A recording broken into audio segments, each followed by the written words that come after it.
Well, hello, beautiful soul, and welcome to the Frequency Key podcast. I'm your host, Leela, and I'm so excited to have you here. If you're new, welcome. Super huge, warm welcome to you. And if you're not new, welcome back. I love you all. Thank you for tuning in. I'm especially excited because, as you can see, I have on my Halloween costume in the spirit of Halloween. And who could be upset in a pretty little fairy costume? I'm just over the moon. Wish I could dress like this every day. On today's episode, we're going to be going over what it really means to pick up on someone else's energy and the science behind it, how to cleanse your energy, and how to set energetic boundaries before you go out. Just like we take off our costumes after Halloween, we also need to take off the energetic residue that we end up picking up. Not just on Halloween, though. Have you ever left a party feeling anxious or upset for no reason? Chances are you picked that up from someone. But the good news is there's a way to clean it. So what happens is subconsciously we absorb other people's moods and frequencies even when we're not trying to do it. And it can happen through several different ways. One of them is through our mirror neurons. So in the early 1990s, scientists discovered that we have mirror neurons, which are essentially brain cells that fire both when we perform an action and when we see someone else performing it. So basically, when someone smiles, we smile without even realizing it. And what's happening is literally in our brain cells are releasing dopamine and serotonin. So we get that same chemical rush as if, we had generated the smile, but really we're just copying someone else. Same thing happens if someone else is anxious. We end up mirroring that anxiety or that worry in our facial expression and also feeling and receiving the chemical release. Another way is through heart-brain coherence. So every cell in our body produces electrical activity, especially our hearts and our brains. The heart creates the strongest electromagnetic field in the body, and it can actually be measured from several feet away. There are studies done by the HeartMath Institute, and what they used was called a magnetometer, and we're able to read the electrical activity in the heart from even several feet away. So that proves, that we have this electromagnetic field that stretches a couple feet in every direction all around our body. Like they could literally measure it from several feet away, it's just astonishing to me. It's fascinating. Anyway, when two people are near each other, their heart and brain waves can actually synchronize, and this is called physiological coherence. So, when you're near someone who is calm and centered, you end up feeling that way as well. But same thing goes for if you're near someone who is stressed or anxious or upset, you end up feeling that way as well, even though nothing actually happened to you. We're just picking up these signals from other people. Another way is through neuroception, and neuroception is the process where our autonomic nervous system is constantly scanning the environment that we're in to make sure we're safe. And it's also, looking out for threats. So what this means is even if someone doesn't say anything, your body is sensing and picking up on small cues like their breath or their posture or just their energy. So if they're calm, you're calm. And if they're stressed, you're stressed. And in addition to that, we have emotional pheromones called chemosignals that are released into our bloodstream whenever we are experiencing different emotions. So different emotions will have different chemosignals, and our bodies can literally pick up on other people's chemosignals just like we do with pheromones. Wild. So those are different ways our bodies pick up other people's energy, and then what happens is we end up carrying it along with us. So then we need to cleanse, and this is something I love to call aura cleansing.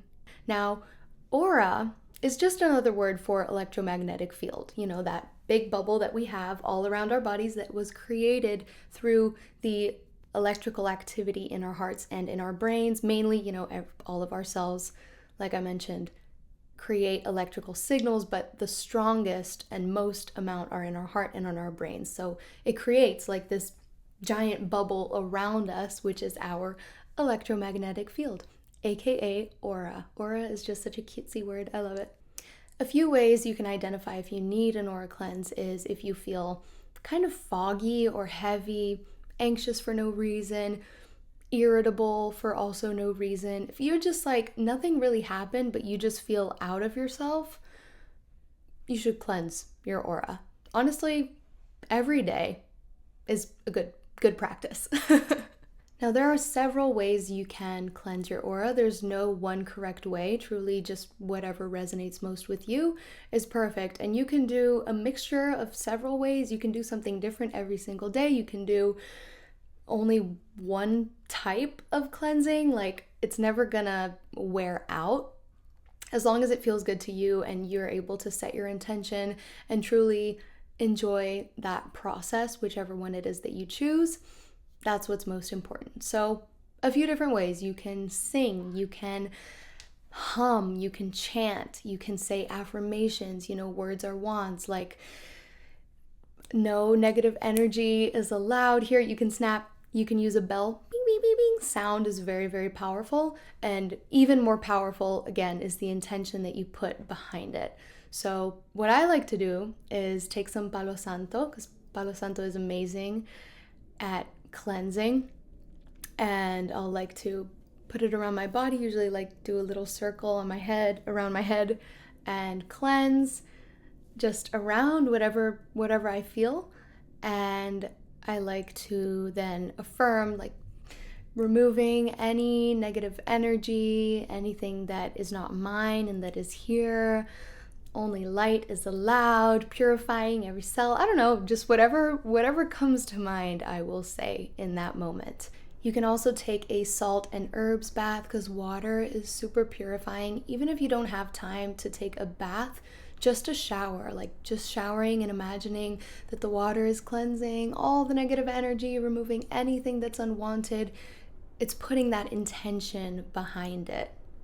You can do a visualization or a meditation where you just envision like a golden light wrapping all around you and removing any negativity. You can do a violet flame, just burning up anything that's unwanted, anything that you don't want to keep there. Truly, like, you can use your imagination. Whatever method feels good to you will work so long as you're putting the intention behind it. That's the beauty of it.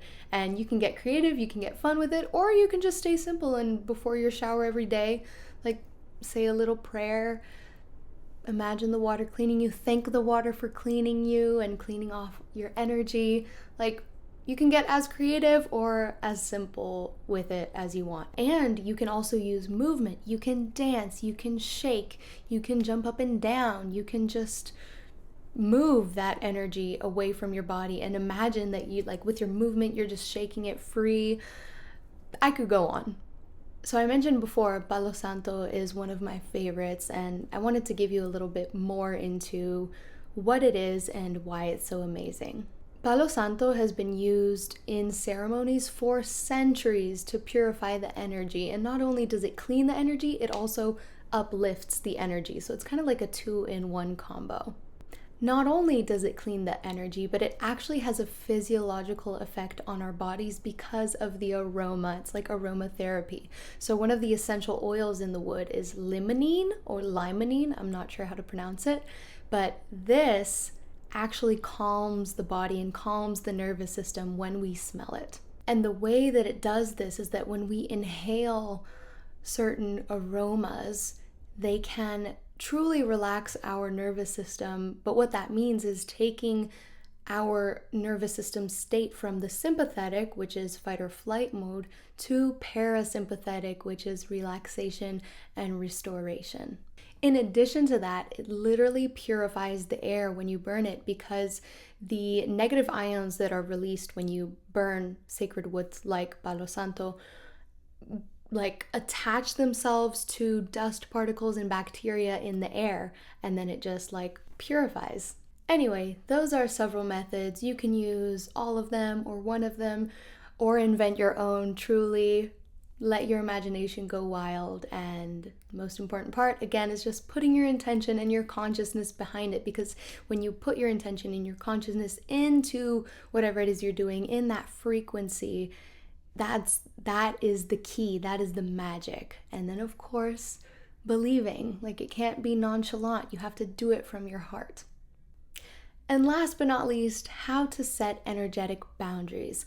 So before I go out, what I like to do is I will close my eyes for a moment and imagine myself in a big force field, because I don't want any negative energies being able to attach to me. Of course, even so, it's good to cleanse, but when you're able to set that intention, it can be really helpful. You can try calling on your spirit team. Remember to actually, call on them, vocalize it, or imagine it very, very intensely, because unless we actually call them and ask for help, they can't intervene.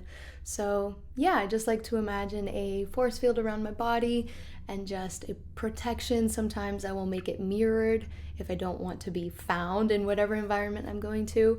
And a lot of the time I actually forget to do this, okay? So I will actually do the protection while I'm already at the event or already at the gathering or whatever it is that I'm at. But better late than never. So all of that's to say, you don't have to be perfect. Do it whenever you remember, and it doesn't have to be some whole thing, just a couple words to help you feel at ease as well.